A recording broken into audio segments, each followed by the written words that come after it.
تبھی تو میں 3 طلاق کے مسئلے پر اتنی شدت سے کیوں بول رہا ہوں. اہل حدیث حضرات سے کہتا ہوں یار یہ 3 طلاق میں اگر نبی کے دور میں 3 ایک ہوتی تھی تو کوئی ایک صحابی تو دکھا دو جنہوں نے ایک کہا ہو. قرآن حدیث کی ایسی تشریح کیوں کر رہے ہو جو صحابہ نے نہیں مانی؟ نہیں آ رہی میرا خیال ہے بات سمجھ میں.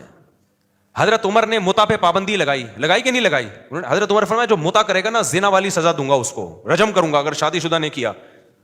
اب شیعہ حضرات فوراً وہ دلیل دیتے ہیں جابر بن عبداللہ والی کہ ہم نبی کے دور میں متع کرتے تھے, ابو بکر کے دور میں کرتے تھے, عمر نے پابندی لگا دی. حدیثیں تو شیعوں کے پاس بھی ہیں. ہم کہتے ہیں جب عمر نے پابندی لگا دی تمام صحابہ نے اس پابندی کو مان لیا, صحابہ غلط نہیں ہو سکتے. اس کا مطلب متع اور زنا میں کوئی فرق نہیں ہے, اجماع ہو گیا صحابہ کرام کا. اب آپ جو جتنی مرضی حدیثیں لے آئیں, کیونکہ حدیث کو صحابہ نے ہم سے زیادہ سمجھا ہے, تبھی نبی نے فرمایا ما انا علیہ واصحابی, جس پر میں ہوں اور میرے صحابہ ہیں. ایسا نہ ہو میری باتیں کر کے صحابہ کے اگینسٹ باتیں کر کے لوگ قرآن و حدیث کی غلط تشریحات نہ شروع کر دیں. تبھی ہم شیعوں کو دلیل دیتے ہیں کہ بھائی نبی کے دور میں متع ہوا ہے, ٹھیک ہے یہ حدیث صحیح ہے, لیکن نبی کے کہنے سے نہیں ہوا.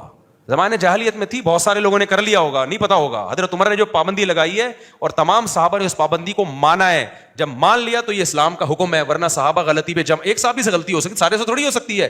بالکل یہی اسٹائل اہل حدیث کا ہے. اہل حدیث کہتے ہیں نبی کے دور میں 3 طلاقیں ایک ہوتی تھی, حضرت عمر نے کتنی کر دی؟ 3 کر دی. ہم کہتے ہیں حضرت عمر نے جب 3 کو 3 نافذ کیا تمام صحابہ نے مانا, کوئی ایک ضعیف حدیث بھی نہیں ہے کسی صحابی نے انکار کیا ہو.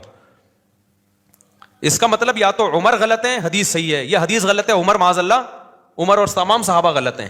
دونوں میں سے ایک بات تو ہوئی نا.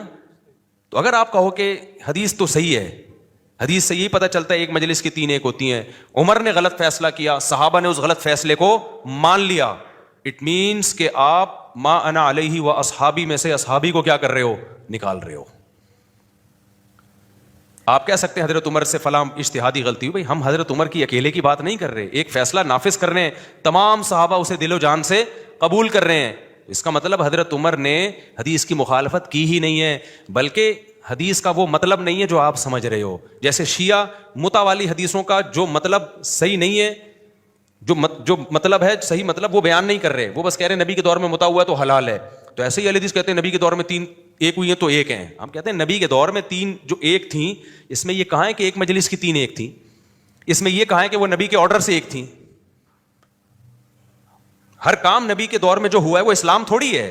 وہ اسلام جب ہے جب نبی کے آرڈر پہ ہوا ہو, یا نبی کی موجودگی میں ہوا ہو, نبی کے علم میں ہوا ہو. سمجھ میں آ رہی ہے بات کہ نہیں آ رہی؟ تو اگر نبی کی موجودگی میں ہوا ہے, نبی کے علم میں ہوا ہے, تو پھر سر آنکھوں پر. لیکن ایسا نہیں ہے. نبی کی کو جب 3 طلاقوں کا پتہ چلا نا کہ ایک صحابی نے اکٹھی 3 طلاق دی, آپ تو غضبناک ہو کے کھڑے ہو گئے اور فرمایا اللہ کی کتاب سے کھیلا جا رہا ہے, میں تمہارے درمیان موجود ہوں. ایک صحابی نے کہا یا رسول اللہ میں اس کی گردن نہ اڑا دوں. اگر 3 ایک ہوتی تو نبی غضبناک ہو کے کھڑے ہوتے؟ کہتے کوئی بات نہیں, 3 ہے 3000 دیتی ہیں, اس میں غصہ آنے کی کیا بات ہے, ہوئی تو کتنی ہے. غصہ جب ہی آیا تھا کہ ذرا سی بات پہ اپنا گھر ہمیشہ کے لیے کیا کر دیا, اجاڑ دیا. تو آپ اگر صحابہ کو بیچ سے نکال دو گے تو پھر غامدیت ہے. پھر غامدی صاحب بہترین دین کو ایکسپلین کر رہے ہیں, کیونکہ وہ ایکچولی کر کے ہر آیت میں انہوں نے اپنے ایک مفہوم بیان کیا ہے. تو آپ اگر صحابہ کو نکال دیتے ہو تو پھر قرآن و سنت تو بھائی پھر جو جس کے منہ میں آئے گا وہ قرآن و سنت کے نام پہ تشریح کرے گا, جو کہ ہو رہا ہے مارکیٹ میں.